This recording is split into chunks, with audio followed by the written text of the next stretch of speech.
नमस्कार दोस्तों, आज हम बात करेंगे मकर तार के बारे में कि मकर तार क्या होता है। बहुत से लोगों ने मकर तार का बहुत बड़ा हौवा बना के रख दिया है कि मकर तार है, मकर तार से तुम्हें आगे जाना है, मकर तार तुम्हें खींच कर लेकर जाएगा, मकर तार ही शब्द है, मकर तार ही नी अक्षर है, मकर तार ये, मकर तार वो, फलाना ढिकना, मकर तार रेल बना के धर दी है मकर तार की। तो दरअसल मकर तार होता क्या है? मकर तार सूरत और शब्द के बीच में जो फोर्स है, जो खिंचाव है, उसको कहते हैं। जैसे आपने एक दोहा सुना होगा कि लोहो चुंबक की प्रीत जो और लोहो को लेत उठाए, ऐसा शब्द कबीर का काल से लेत छुड़ाए। यानी कि जो लोहा और जो चुंबक के बीच में ग्रेविटी फोर्स होती है, यानी कि जो मैग्नेटिक फील्ड होती है, जैसे ये लोहा है मान लीजिए और ये ऊपर आपने चुंबक रखी है। अब जैसे जैसे लोहा इसके संपर्क में आ जाएगा तो जो चुंबक का दायरा है, जितने में इसकी मैग्नेटिक फील्ड है, तो जैसे ही इसके दायरे में आ जाएगा तो जो इसकी मैग्नेटिक फील्ड है चुंबक की, जो अदृश्य है, वो इसको उठा लेगी, तुरंत वो इसको खींच लेगी।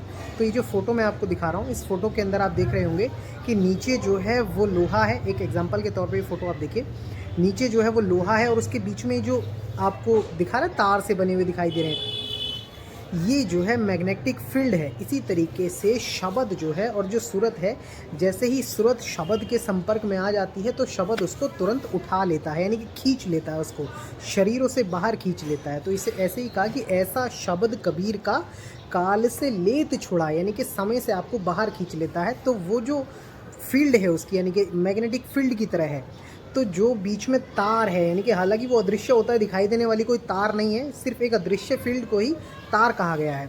तो उसके बीच की जो ग्रेविटी फोर्स कह सकते हैं, या फिर आप कह सकते हैं कि ये फील्ड है, खींचने वाली है, उसको तार का नाम दिया गया है।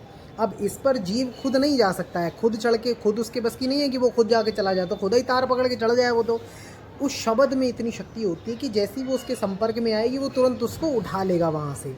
ठीक है, तो उसी को ही मकर तार कहा गया है कि बीच में जो हिस्सा होता है उसका, जो उसके अंदर फोर्स होती है, पावर होती है, वो है सिर्फ मकर तार, और कुछ नहीं है। ऐसा अलग से कोई हवा नहीं बना दिया कि शब्द में चले जाओगे जब तुम, वो मकर तार तुम्हें कहीं आगे लेकर जाएगा, फिर वो नी शब्द में जाएगा, फिर वो सार शब्द में जाएगा, फिर वो आगे पता नहीं फलाना ढिकना में जाएगा। तो ये सब काल्पनिक बातें हैं। मकर तार कोई इतना बड़ा हुआ नहीं है।